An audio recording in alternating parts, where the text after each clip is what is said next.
Ini adalah kesekian kali saya ada di Kalteng. Saya asal dari Kalimantan Barat. Saya besar di Kalimantan Barat. Lalu saya tinggal di Jakarta. Saya ketemu dengan istri saya, Victoria. Nah, kami married di Jakarta. Singkat cerita, kami bekerja. Kami bekerja sekian lama sampai suatu hari, saya masih ingat saya ada di Kaltara, daerah sebuah pulau, Derawan. Di situ saya mengambil keputusan, saya meninggalkan pekerjaan saya bersama istri saya. Lalu singkat cerita, ya beginilah saya. Ya, Bapak kalau Ibu bertanya, Bapak punya pelayanan ada di mana? Saya punya pelayanan penginjilan ada di wilayah Kalimantan Barat. Bapak dan Ibu kalau ada sempat main ke Kalimantan Barat, itu namanya Pontianak sampai ke Singkawang. Saya lahir di Singkawang. Saya orang Singkawang. Dari Pontianak sampai ke Singkawang, Singkawang sampai ke Sambas. Lalu dari Singkawang sampai ke Sungai Pinyu, Sungai Pinyu sampai ke Mandor, Mandor sampai ke Sintang, Sintang sampai ke Putus Sibau. Bapak tanya aja nama saya ke gembala-gembala. Mereka kenal. Kenapa? Karena kalau saya pelayanan di situ 1 bulan bisa full dengan KKR. Bapak mau percaya nggak percaya, ya itulah yang biasa kami lakukan.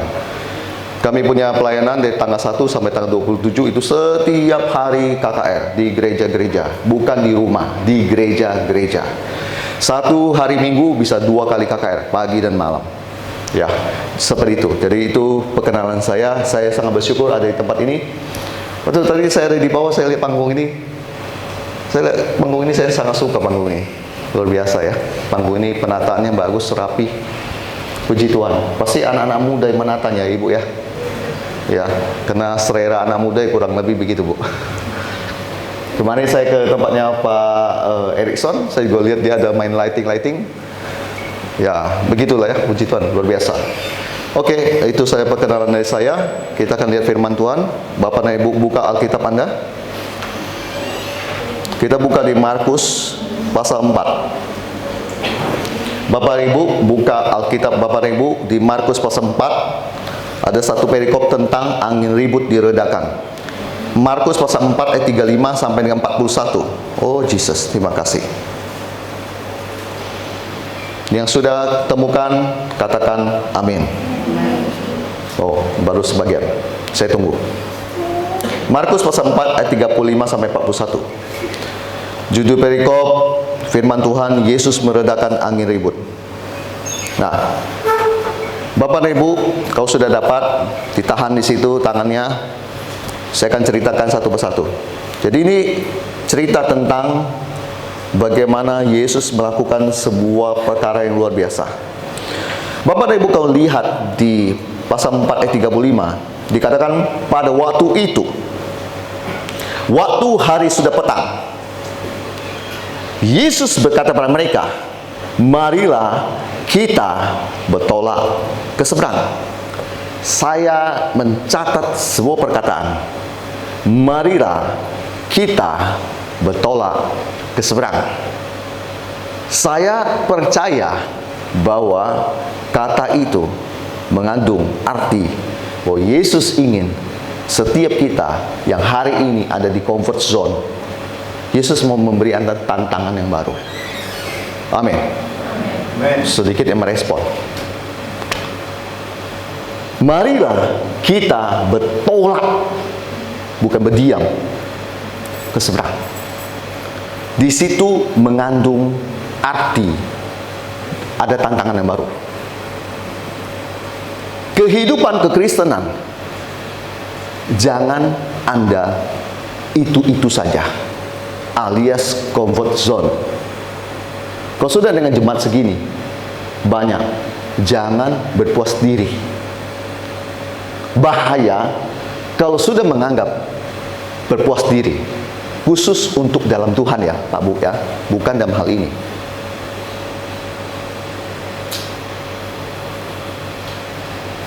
Saya mau kasih tahu, Yesus rupanya mengajak murid untuk sesuatu petualangan yang baru. Dia ngajak mereka bertolak ke seberang. Oke. Lalu Bertolak seberang berarti 36 mereka meninggalkan orang banyak. Ini kan bertolak. Berarti yang itu kan ditinggalkan. Keluarga ditinggalkan, apa ditinggalkan, semua ditinggalkan untuk sementara waktu. Nah, tetapi yang penting ketika Anda bertolak ke seberang, Yesus Anda bawa bersama dengan Anda. Haleluya. Slow sekali ya. Amin. Kalau Anda mau bertolak ke Kalteng, ke Kalbar, ke manapun, pastikan Yesus ada bersama dengan Anda. Kalau tidak, bermasalah Anda. Anda masuk daerah baru, Anda nggak tahu di situ ada apa. Belum lagi ada tukang santet. Kalau di daerah Kalbar, oh banyak sekali. Saya nggak membanggakan daerah saya yang penuh dengan hal-hal begitu. Saya nggak membanggakan itu. Saya cuma cerita.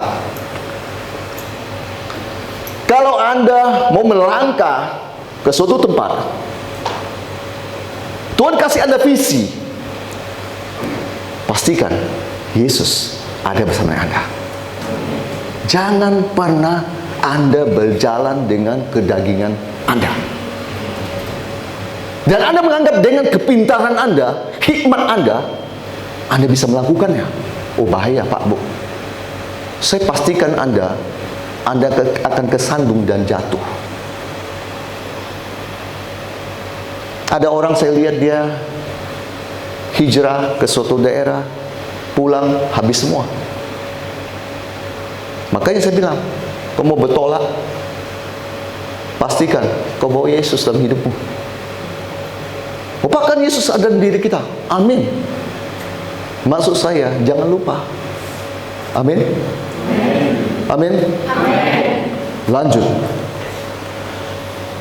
Mereka meninggalkan orang banyak itu lalu bertolak dan membawa Yesus beserta dengan mereka dalam perahu. Perahu. Di mana Yesus telah duduk. Dan perahu-perahu yang lain juga menyertai dia. Tadi kan saya sudah bilang bahwa kita harus membawa Yesus dalam hidup kita. Selalu ketika Anda bertolak, ketika Anda menghadapi tantangan yang baru.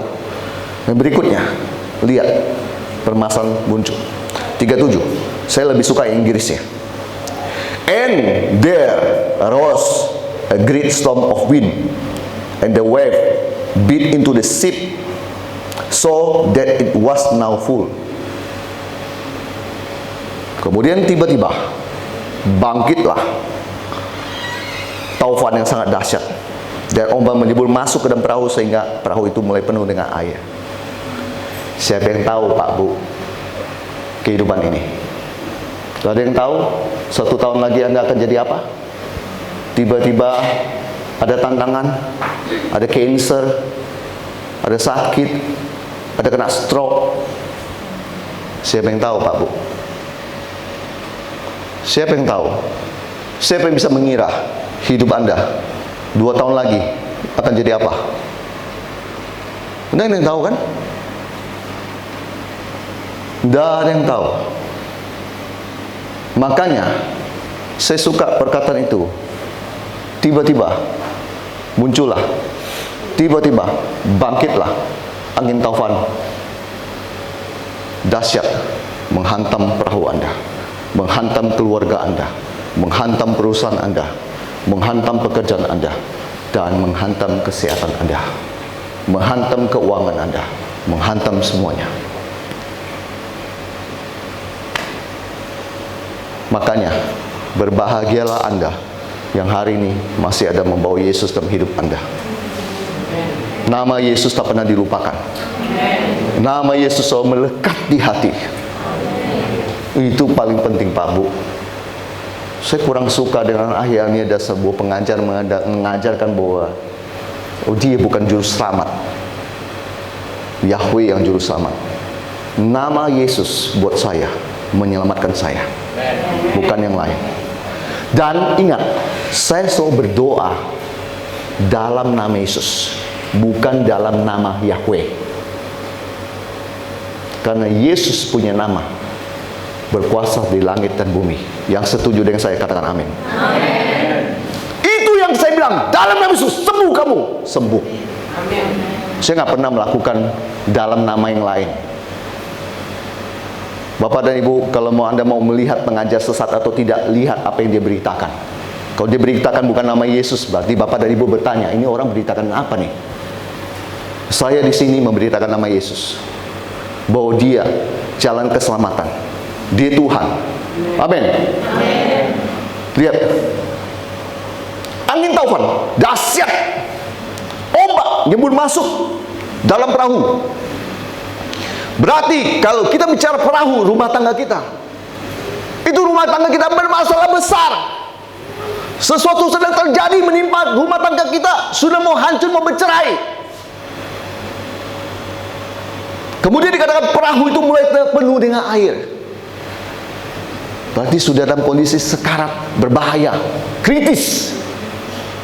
Ketika dalam kondisi begitu, berbagai murid-murid yang membawa Yesus dalam hidup dia, dalam satu perahu dengan dia.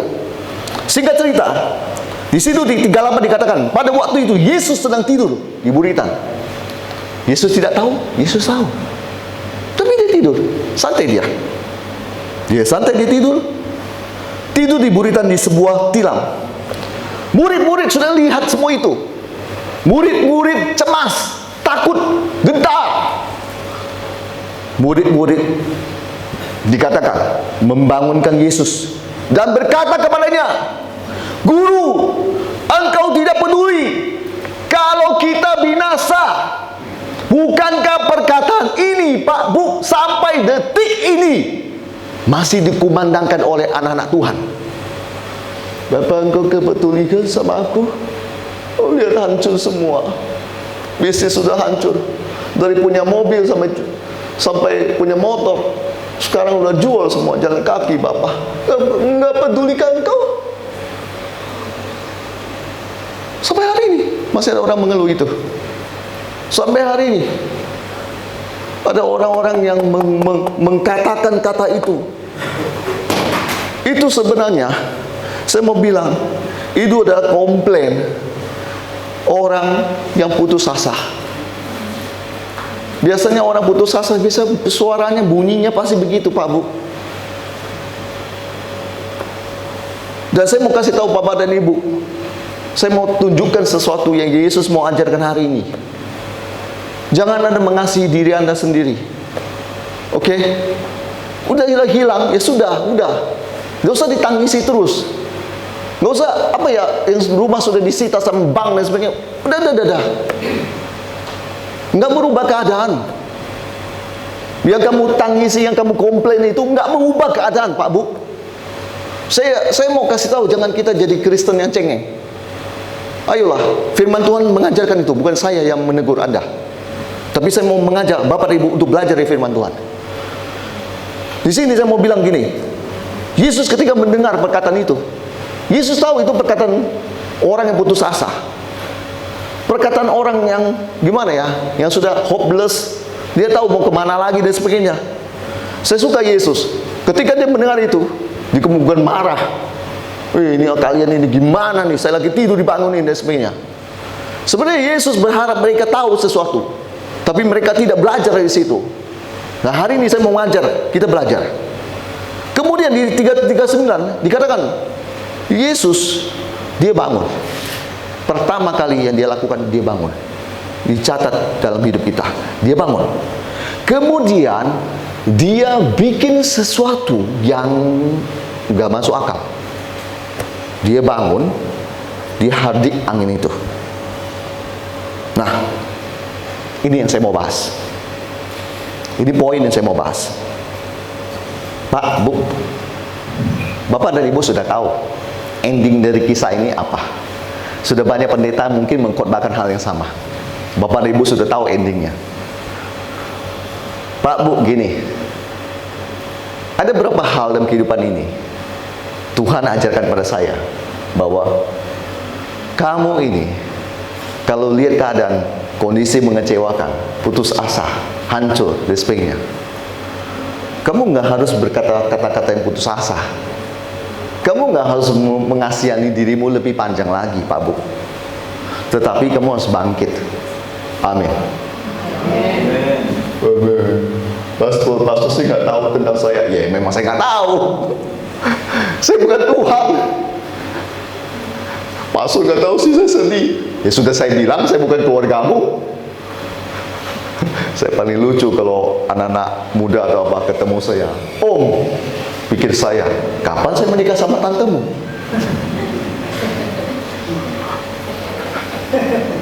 Pak Bu, gini, Yesus tidak mau kita berkepanjangan dalam kesedihan. Yang tangkap katakan amin. Anda pikir berkesedihan berkepanjangan itu bagus? Mari saya kasih tahu Anda secara medis. Pertama, berkesedihan dalam bentuk kepanjangan membuat asam lambungmu naik. Yang kedua, tensimu akan naik. Ketiga, kolesterolmu bisa kemungkinan naik juga. Keempat, peredaran darahmu akan bermasalah. Dan kelima, kamu nggak panjang umur. Yesus bilang di Yohanes pasal 10 ayat 10, Dia datang untuk memberi kita hidup, bukan memberi Anda kematian. Jadi, hidup yang Yesus mau, kita sukacita. Amin. Pak, gimana mau sukacita, Pak? Ini ada kondisi begini, Pak. Ya, makanya saya kasih Anda firman, supaya Anda mengerti. Saya juga belajar, Pak. Bu, kita ngomong nggak gampang, Pak Bu. Kita belajar. Yesus mengajarkan kepada kita dalam kondisi begini, bahwa kalau ketika kamu menghadapi sebuah masalah, ketika kamu menghadapi sebuah badai taufan menghantam Anda, keluarga Anda, di situ Anda tidak cukup hanya bisa berkata, aku bersyukur Tuhan, aku bersyukur Tuhan, oh terima kasih Tuhan, terima kasih. Bersyukur harus, berterima kasih harus. Tetapi Yesus mau Anda tahu, aku taruh sesuatu dalam hidupmu, yaitu power. Apa itu? Kuasa. Apa itu? Di dalam dirimu. Orang bertanya, kenapa kuasa itu tidak aktif? Kita nggak diberikan kespesialan atau apapun. Bapak dan Ibu juga bisa. Serius, Bapak dan Ibu bisa. Itu bukan Kalbar, itu NTT. Ada di mana, Pak? Sumba. Jauh sekali. Dari Jakarta transit Bali, baru terbang ke situ. Saya menemukan banyak orang di sana, gereja benar-benar banyak, tetapi mereka tidak mengalami kuasa Tuhan. Makanya ketika saya datang, banyak PR saya bereskan. Itu semua rata-rata yang sakit itu bertahun-tahun. Yang ibu yang tadi yang terakhir itu sakitnya lebih dari 5 tahun, nggak sembuh. Kita datang, Tuhan rawat dia, selesai. Pak Bu, gini, kenapa tidak aktif? Satu, gini, tak pernah mau dicoba dipakai. Haleluya. Kenapa kuasa itu tidak aktif? Karena tidak pernah mau dicoba dipakai. Pak Bu, harusnya kita punya keinginan tahu, mau kita coba pakai kuasa itu. Kuasa itu Tuhan taruh dalam diri Anda. Kuasa itu ada dalam diri Anda. Roh Kudus ada dalam diri Anda. Kenapa tidak mau coba dipakai? Ketika Anda sakit pusing, coba perhatikan baik. Yang Anda cari obat Panadol atau doa dulu. Saya mau berkata apa adanya. Seringkali kita, yang kita cari Panadol dulu. Kalau Panadol tidak sembuh, bukan cari Tuhan lagi, lanjut ke rumah sakit. Kapan Tuhan dipanggil? Ketika dokter bilang, aduh saya nggak bisa ngurus lagi kamu. Nah, baru pendeta Yesus yang dipanggil. Terbalik loh. Saya mencoba mengubah mindset saya. Bagaimana ketika saya sakit? Kadang-kadang lagi sakit ma. Kalau ma biasa mungkin biasa lah ya. Ma yang maksudnya yang kena kepala tuh, aduh sakit setengah sampai ke mata kita tuh. Sejenis migrain, itu bukan migrain. Kalau migrain kan berputar-putar gitu. Saya diajar oleh Tuhan hal begitu. Kamu nggak punya obat, bagus. Jadi kamu mengandalkan Tuhan. Pas di situ apotek lagi tutup ini, semua tutup. Dia mau nggak mau mengandalkan Tuhan. Halo, Pak Bu, ada amin? Seberapa yang lain nggak setuju? Pak Bu, saya juga manusia Pak Bu. Kadang-kadang saya juga bisa begitu Pak Bu. Tapi saya memaksa diri saya untuk lebih menggunakan, coba dipakai kuasa itu. Yang kedua, kenapa kuasa itu tidak aktif? Ragu. Bapak dan Ibu tahu? Ragu itu persoalan yang paling banyak dihadapi gereja zaman sekarang. Gereja jarang mengkhotbahkan tentang kuasa Tuhan. Tapi gereja saya lihat banyak dia sibuk mengkhotbahkan tentang perasaan. It's okay. Kalau kita bicara tentang perasaan. Tapi satu hal Anda tahu, bahwa hidup ini Anda butuh kuasa. Anda butuh Tuhan jawab doa Anda. Amin. Anda butuh Tuhan buat mujizat, buat jalan yang sudah buntu. Di situ Anda nggak bisa main perasaan lagi. Di situ untuk nggak berlaku perasaan. Yang Anda butuhkan kuasa. Ragu adalah lawannya iman. Ada firman berkata, kalau orang berdoa ragu-ragu, dia nggak dapat apa-apa.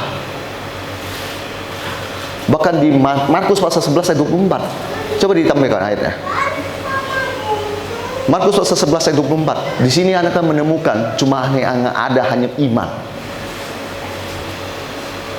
Karena itu aku berkata padamu, apa saja yang kau minta dan doakan, percayalah bahwa kamu telah menerimanya, maka hal itu akan diberikan kepada kamu.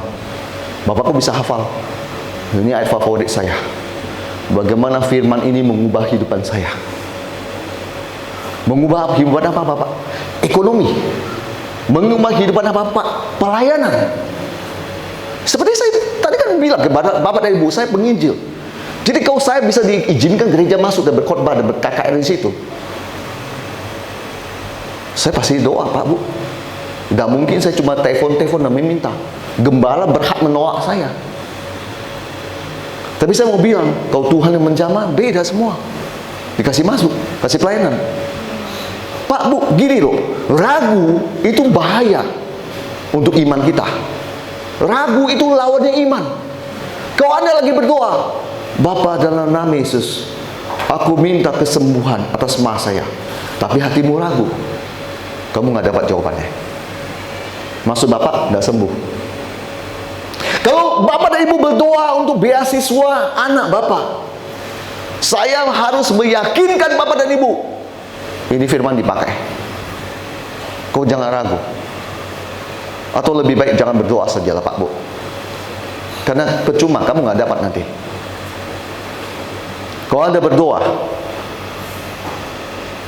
maaf kata, saya sering peragakan suatu hal dalam hidup saya. Saya suka barang-barang kayak begini Pak Bu. Kalau ini belum ada di tangan saya, saya harus percaya ini udah ada di tangan saya. Walaupun saya belum pegang secara fisik, tapi iman saya sudah nyampe ke sini. Kalau saya ragu, saya akan mengukur diri saya bahwa memang saya nggak mampu untuk beli ini. Kenapa Pak? Emang hamba Tuhan gajinya berapa Pak Bu? Bukan kerja di perusahaan Pak Bu. Anda mau sesuatu kayak begini, Anda harus punya iman dan percaya. Jangan ragu. Ragu mematikan iman Anda.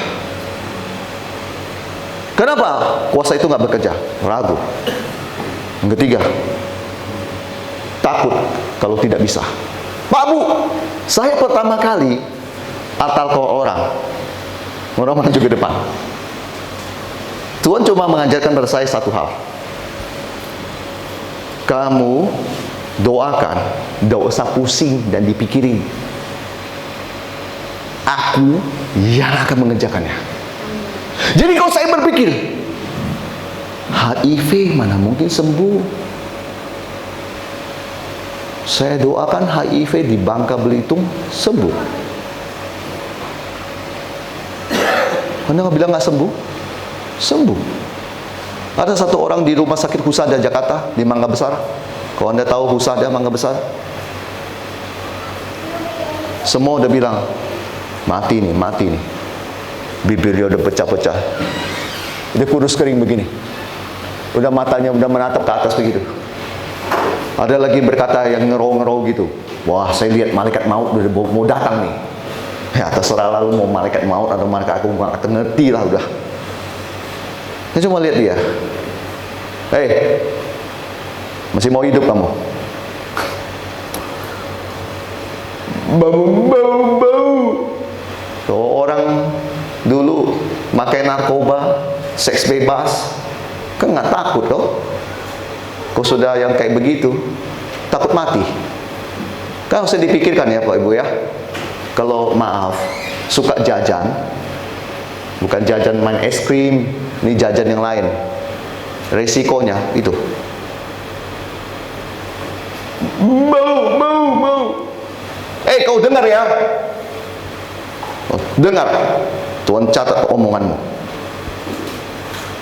Aku pastikan dalam nama Yesus, Tuhan kasih kamu perpanjangan umur. Lewat proses 1, 2, 3 hari keluar dari rumah sakit. Bapak dan Ibu bilang, impossible. Saya juga akan ngomong, iya memang impossible.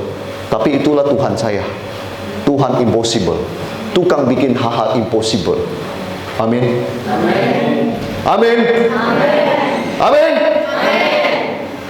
Kau tidak percaya sama Tuhan yang kayak begitu, yang bikin hal-hal yang sudah 1 + 1 sama dengan 2. Ah, itu dunia juga banyak Pak Bu. Ngapain percaya Tuhan begitu? Banyak di dunia. 1 + 1 sama dengan 2. 2 + 2 sama dengan 4. Semua juga tahu Pak Bu. Kalau kita percaya Tuhan yang begitu, kita melihat kuasa membalikkan fakta. Saya mau bilang hal yang ketiga tadi, takut kalau tidak bisa. Kalau orang takut tidak bisa, dia mau waktu mendoakan orang kena HIV, dia akan ragu-ragu. Ini HIV, kedokteran sudah mencatat tidak bisa sembuh, mati. Kamu doa begitu, kamu berlatih melawan jurus-jurus yang ada di kedokteran. Kamu percaya bahwa Tuhan bisa mengubahkan keadaan. Berarti harus jangan takut. Melangkah saja, percaya saja, doakan saja. Amin. Kembali yang tadi. Ia pun bangun dan menghadiri angin itu dan berkata pada danau itu, diam, tenanglah.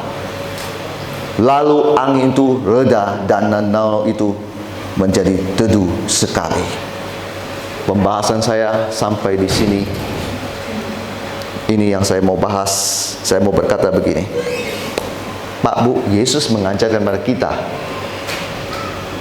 kau punya kondisi yang buruk, kau punya kondisi yang sulit. Tadi sudah saya bilang, kau nyanyi-nyanyi, kamu mengucap syukur, keadaan masih belum berubah. Sudah, harusnya Anda sadari, ini yang harus Anda pakai. Bangkit, aktifkan kuasa dalam dirimu. Kamu harus tahu, Bapak dan Ibu harus tahu bahwa Tuhan memberikan kuasa itu pada diri Anda. Selama ini kenapa tidak ada? Karena kamu cuma mengandalkan dokter, kamu mengandalkan pengacara, kamu mengandalkan bank, kamu mengandalkan apa, tapi Yesus pun kamu simpan. Biarkan dia tidur dalam perahu, gak pernah dibangunkan, gak pernah dipakai kuasanya. Yesus tidur terus. Dari tahun ke tahun Yesus tidur dalam rumahmu. Pak Bu, pastikan kamu bisa melihat mujizat ketika Yesus kau libatkan dalam perkataanmu. Diam, tenanglah. Orang kan bilang, Pak, itu alam loh Pak. Oke, saya kasih Anda bukti ya. Alam ya. Kita Kalbar Kalteng itu bertetangga Pak Bu. Jadi kadang Kalbar suka ekspor asap ke Kalteng, Kalteng juga suka ekspor asap ke Kalbar. Kita bertetangga Pak Bu. Kadang-kadang saking hebatnya kita ekspor asap juga ke Singapura. Pakai Singapura marah-marah. Dia bilang Indonesia nih, ya kan, kirim asap ke sini, ya kan. Nah, oke, kita bicara asap ya Pak Ibu ya. Pak Bu, saya masih ingat sekali, dengan sangat ingat ingatan saya, ada sekitar 5-6 tahun yang lalu itu asapnya sangat parah. Sampai pesawat itu susah mendarat. Masih ingat Pak Bu? Ada yang masih ingat? Bapak ingat Pak? Pesawat susah kali mendarat. Sampai di Bandara Supadio, Pontianak, susah banget. Susah banget tembusnya. Sampai ada yang putar kembali lagi. Kasihan tuh. Nah, saya mau kasih tahu Bapak dan Ibu, di Pontianak semua, daerah penuh dengan asap. Kami tiba, asap. Istri saya bilang, aduh, asap. Baru bangun pagi yang dihirup, asap. Kabut semua. Saya bilang satu-satunya cara adalah hujan. Hujan turun, asap hilang. Itu yang saya percaya. Dan kami menjalani pelayanan berhari-hari ini asap. Sampai suatu hari saya tidak tahan lagi. Lagi di mobil, menuju ke tempat KKR. Di pedalaman. Saya arahkan tangan saya bilang istri saya, ayo, daripada kamu mengeluh, kita berdoa saja. Ya kan? Perhatikan, daripada kamu mengeluh, kita berdoa saja. Arahkan tanganmu ke kaca mobil dan kita berdoa. Dalam nama Yesus, aku minta hujan turun sekarang. Saya nggak bilang nanti, sekarang. Lagi jalan, nggak sampai 1 kilo dari saya, titik saya berdoa. Tiba-tiba hujannya kena kaca mobil. Saya kaget. Saya lihat 1 titik. Tak lama, 2 titik, 3, 4, boom, langsung basah. Hujan deras sekali. Dan kasiannya ada brul yang di depan. Tukang antar pendeta menunjuk jalan ke gereja. Basah semua si brul ini. Dia nggak tahu pendeta yang di belakang mobil itu sedang berdoa. Jadi si bro pakai lengan panjang, pengerja di gereja, basah semua. Masuk sampai ke lokasi. Dengan baik, itu belum berakhir. Bapak gembala bilang, itu kan kita sudah doa, Ma. Dia panggil istrinya, Ma, supaya hujan jangan turun. Ya kan, dia bilang gitu kan. Tapi dia nggak tahu, dia pendeta yang berdoa supaya hujan turun. Saya diamin aja. Nanti jemaat nggak datang, gimana? KKR cuma sedikit yang datang. Oh, itu maumu dalam hati saya. Masuk ke toilet, habis kencing, dia bilang, Bapak, kasihanlah umatmu. Kami mau ibadah KKR sebentar lagi, kasih hujan berhenti. Amin. Keluar dari toilet, hujan berhenti. Kebetulan, terlalu banyak kebetulan dalam hidup saya, kalau gitu. Tidak pernah saya lupa itu. Dan saya percaya kuasa yang sama Yesus berikan buat Anda. Cuma permasalahannya kita nggak mau pakai. Cuma permasalahannya kita ragu untuk pakai. Cuma permasalahan kita berpikir, bisa nggak ini terjadi? Saya mau mengajar pada Bapak dan Ibu, sambil pemain keyboard standby. Saya mau mengajar Bapak dan Ibu untuk Anda mulai praktekkan itu dalam hidup Anda. Kalau ada masalah, bukan manusia yang dicari dulu. Kalau ada masalah, bukan solusi-solusi yang di dunia ini yang tawarkan dulu, itu yang dicari. Tetapi yang Anda cari adalah kuasa Tuhan. Yang Anda harus lakukan adalah mengaktifkan kuasa itu. Dan sehabis Anda berdoa dan memperkatakan dengan suara, kau siap terima mujizat dari Tuhan. Saya sangat rindu diri saya Tuhan berkati dalam segala hal. Makanya saya nggak akan malas-malas untuk saya berdoa buat diri saya dan memperkatakan dengan kuasa Tuhan. Tuhan, dalam nama Yesus aku sembuh. Dalam nama Yesus. Pendeta kan juga bisa sakit, Pak Bu. Kami bukan orang sempurna. Doakan orang sakit mah, kita sendiri kena mah. Kita juga bisa kena mah. Doakan orang sakit alergi. Bapak tadi lihat ada bapak-bapak kayak membaca. Itu orang kampung sekali, tidak ngerti bahasa dan tulisan. Makanya kita pandu lewat tulisan. Apa kesaksian dia? Itu orang kena alergi parah itu. Gatal, lihat makanya mukanya hitam-hitam. Didoakan sembuh. Kita juga bisa kena alergi. Pak Bu, sekarang saya mau berkata begini. Buat saya itu nggak penting.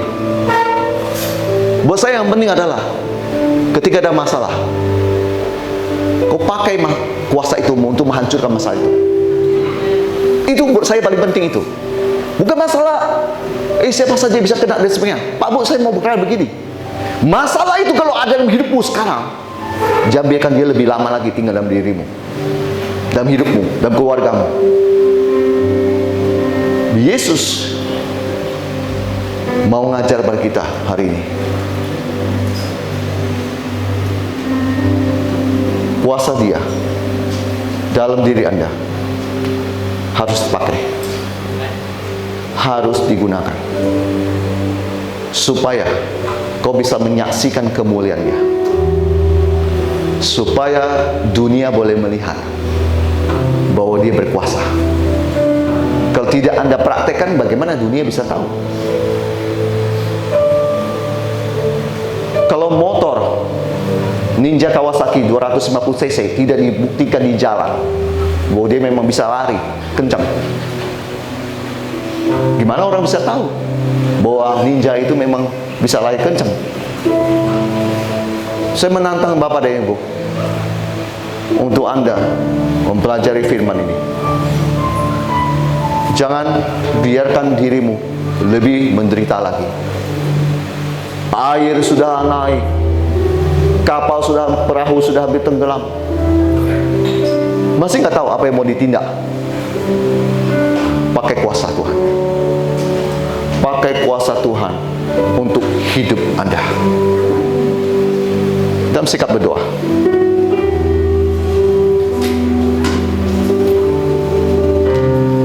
pemain musik boleh maju ke depan semua. Biarkan piano dulu terus mengalun. Semua dalam posisi berdoa.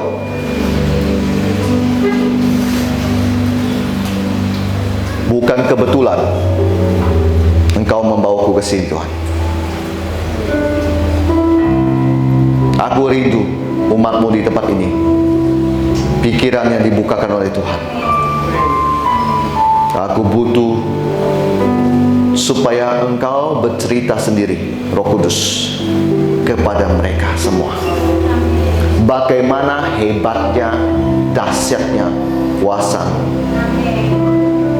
yang sanggup mengubah